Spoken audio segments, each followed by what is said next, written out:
Well, it's good to see everybody here tonight. It's good to be in the house of the Lord. It's good. I enjoy being here. It's a nice little church. I appreciate Brother Neil for letting me do this. I know it's a big step for him to let me do this. If everybody could grab their white hymnal and turn to page 198.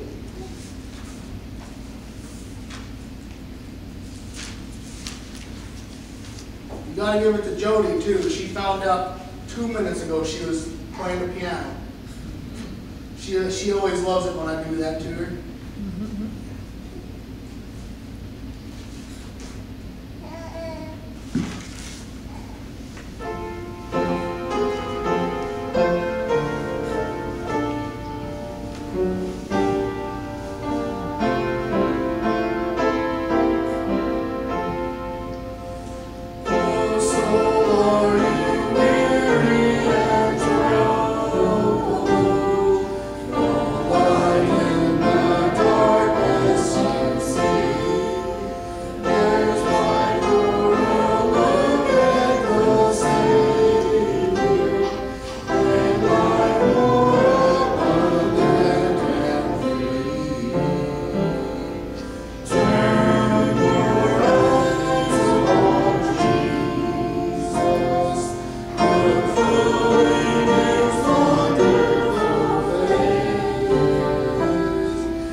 Page 352.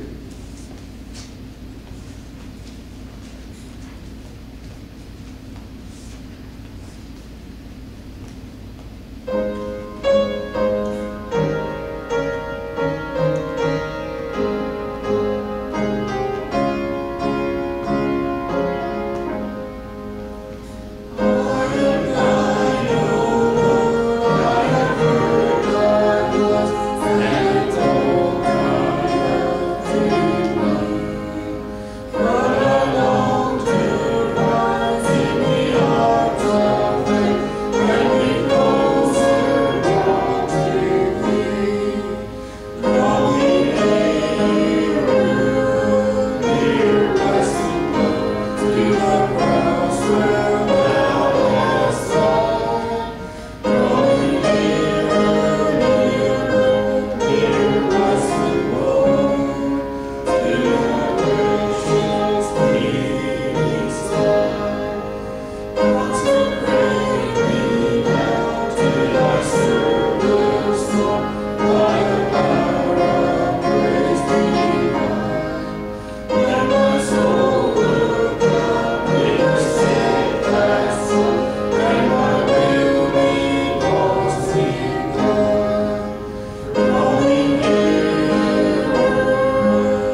nearer to God so that we might show others to the need and the urgency to turn their eyes upon Jesus. Thank you.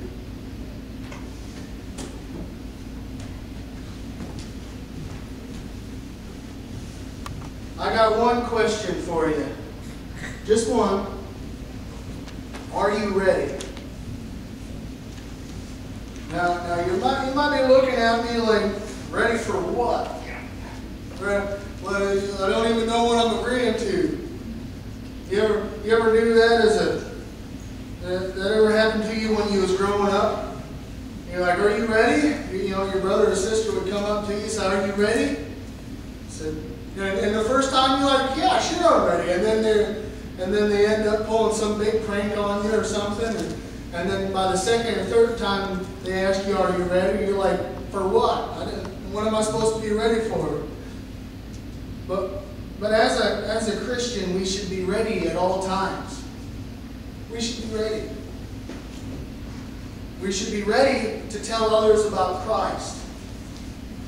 And we should be ready to show others about Christ. And we should be ready for Christ to come back. See, all of those are very urgent in these times. And they get more urgent as they go along. See, the Bible tells us to teach and to preach and to show Christ's love and that we should be ready for Christ's return. But the thing is, we never know when we're going to have an opportunity to tell somebody. And we never know when we're going to have that opportunity to show Christ's love. And we know for sure that we really don't know when Christ is going to return. You know, those are three things that I think are guaranteed, that we never know when we're going to have the opportunity to share Jesus Christ with somebody. I had somebody tell me at work a couple months ago, I didn't know you was a preacher. And I took it two ways.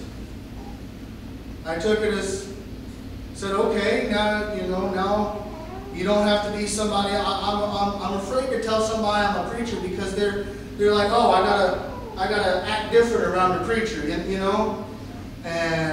But I took it another way. It's like, wow, how did you not know I was a preacher? Was I not acting like somebody that should be spreading the gospel? It's like, was I not acting? That just shows us a point that it really pulled on my heartstrings. It's like, I obviously must not be doing my job as a Christian if somebody didn't know I was a preacher, because I obviously at one point in time was not acting the way I should. But the Bible tells us in 2 Timothy chapter 4 that we should be ready, because we never know when we're going to be told, I didn't know you was a Christian. You know, that shouldn't be a surprise to somebody that we're a Christian. We shouldn't be so intermingled with the world, and we shouldn't act so much like the world that somebody doesn't know we're a Christian. Something should stand out about us, you know. Granted, do I get mad? Yeah. Do I say things that I shouldn't? Yeah, just ask my wife back there. She'll say I talk too much, and most of it I shouldn't say to begin with. Do I get in arguments? Yeah. But that's just, you know, it happens. And then I ended up 5 minutes later, it's like, I'm sorry, I shouldn't have done that. But we should live our lives in such a way that we shouldn't have to tell somebody we're a Christian. They should see that there is something different about that guy. What is different about that guy? What has he got that I don't got? That is easier said than done. Trust me. That is easier said than done. You want to... I'm going to go ahead and get started because I don't want to get ahead of myself here. 2 Timothy chapter 4. We must be ready at all times. Chapter 4, verse 2. Preach the word. Be instant, in season, out of season. Reprove, rebuke, exhort with all long suffering and doctrine. For time will come when they will not endure sound doctrine, but after their own lust they shall heap to themselves teachers having itching ears. And they shall turn away their ears from the truth, and shall be turned into fables. But watch that all things endure afflictions, do the work of an evangelist, make full proof of thy ministry. We've got to be ready at all times. Now that says preach the word. That doesn't just talk about me, but that talks about the person you see in the mirror every morning. We got to be ready, because we never know who we're going to meet. The first person we see out when we walk out these doors tonight may not know Christ. You know, I don't know, I can't tell you how many people I see at Walmart on a daily basis. I see more than I can count, that's for sure. But I gotta act in such a way that they know there's something different about me. My goal in life is when I get to heaven, the only thing I hear is, "Well done, my good and faithful servant." And that should be everyone's goal in here tonight as well.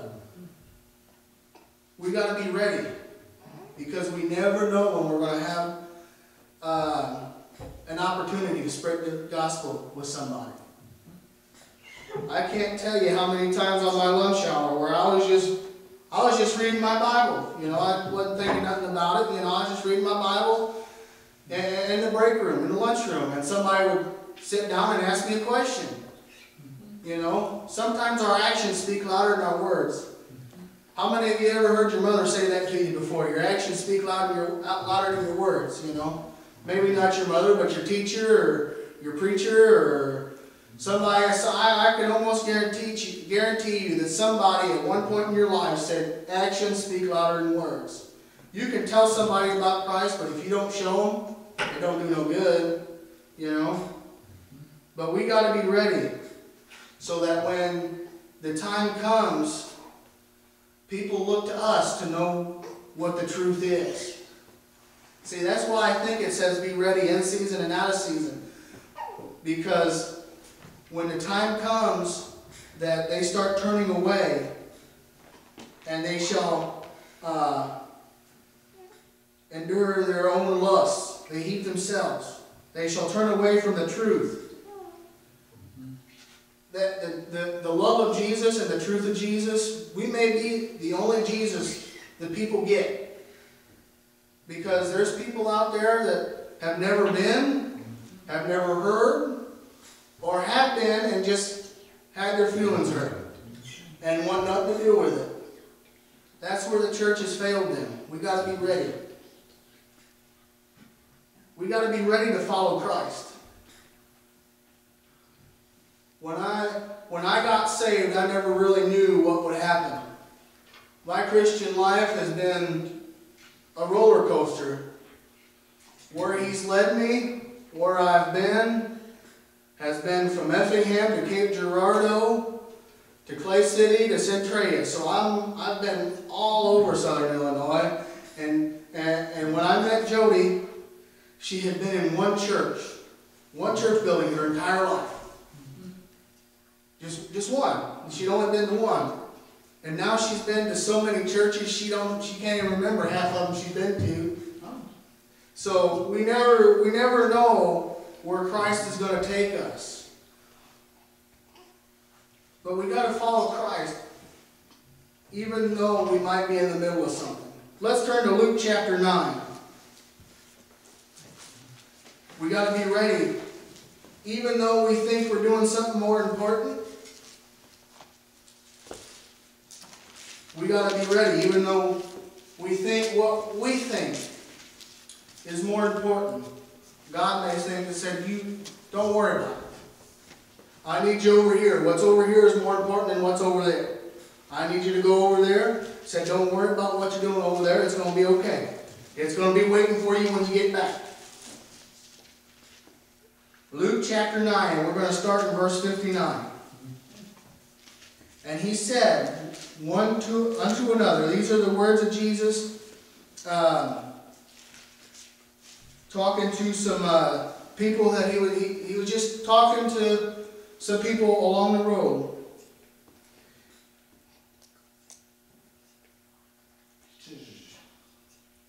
And he said unto another, Follow me. But he said, Lord, suffer me first to go bury my father. And Jesus said unto him, Let the dead bury their dead, but go thou and preach the kingdom of God.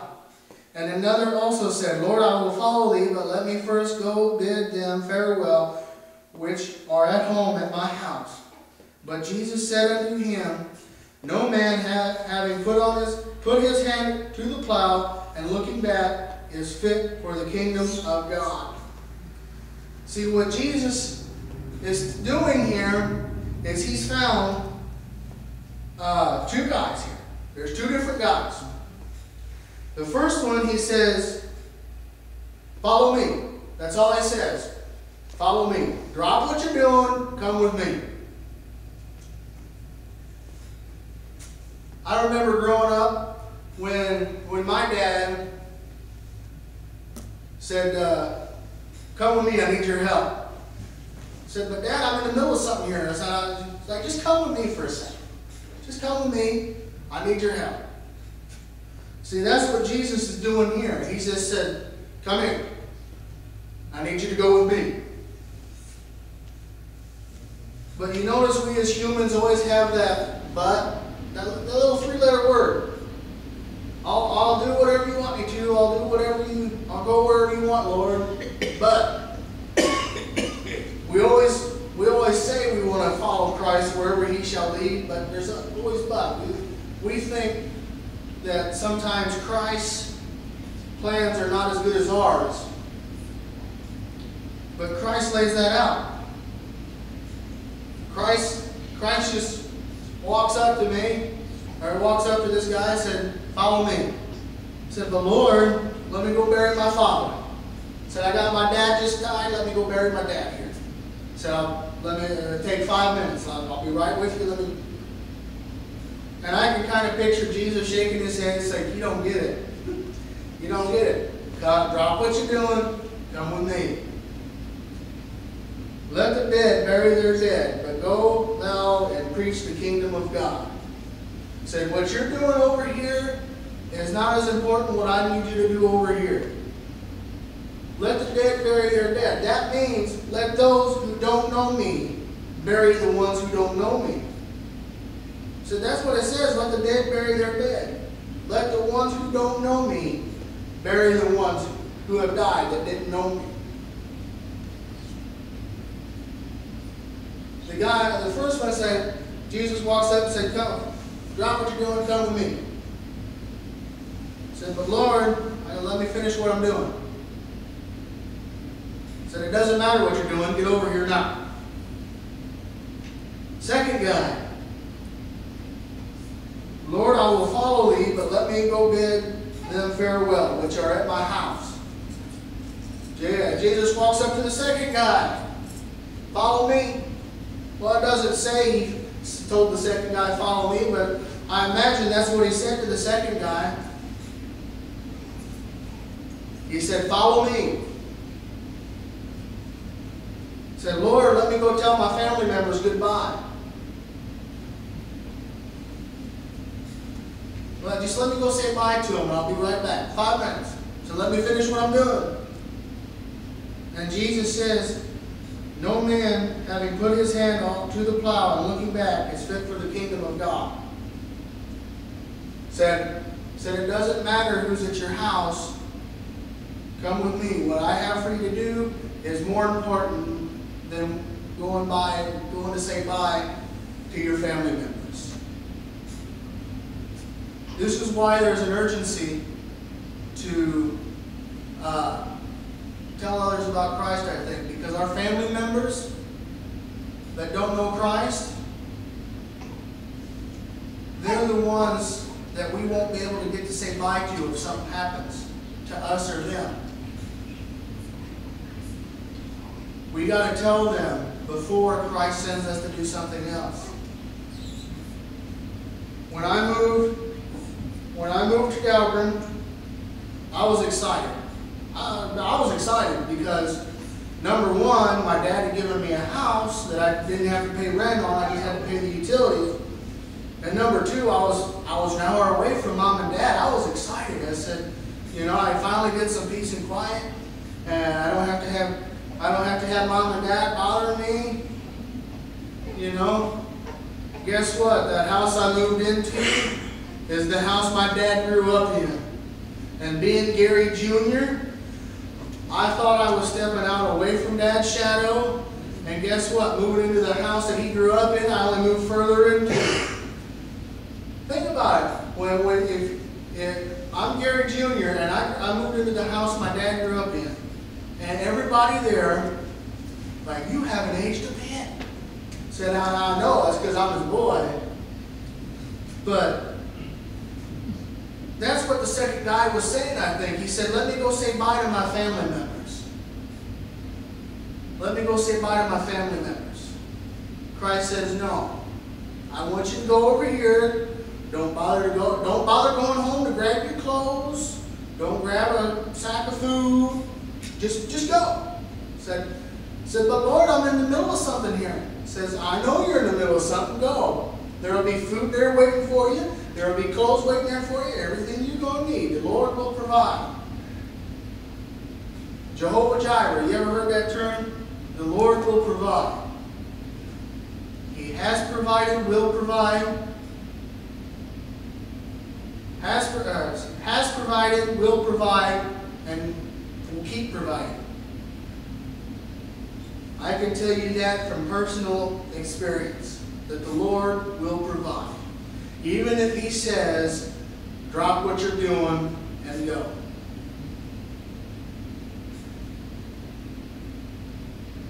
But that's what He's telling these two guys here.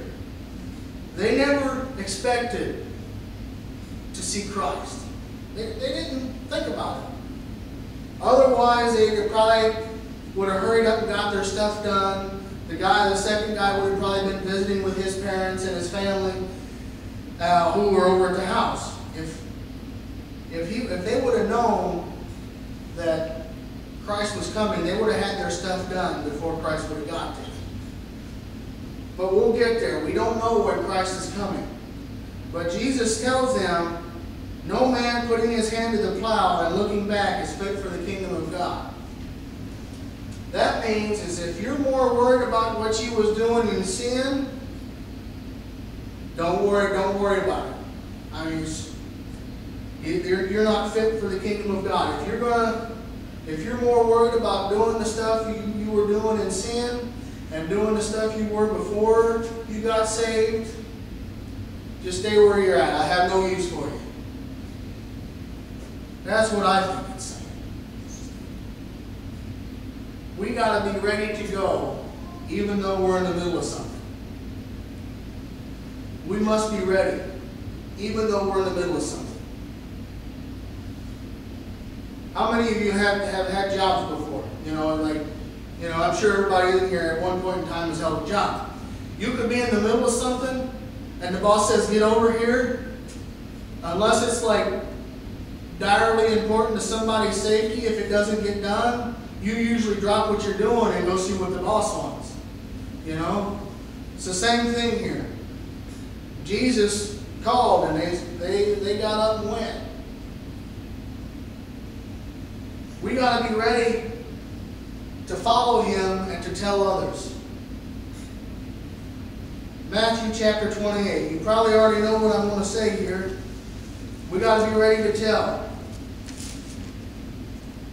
I was at a church recently. There's more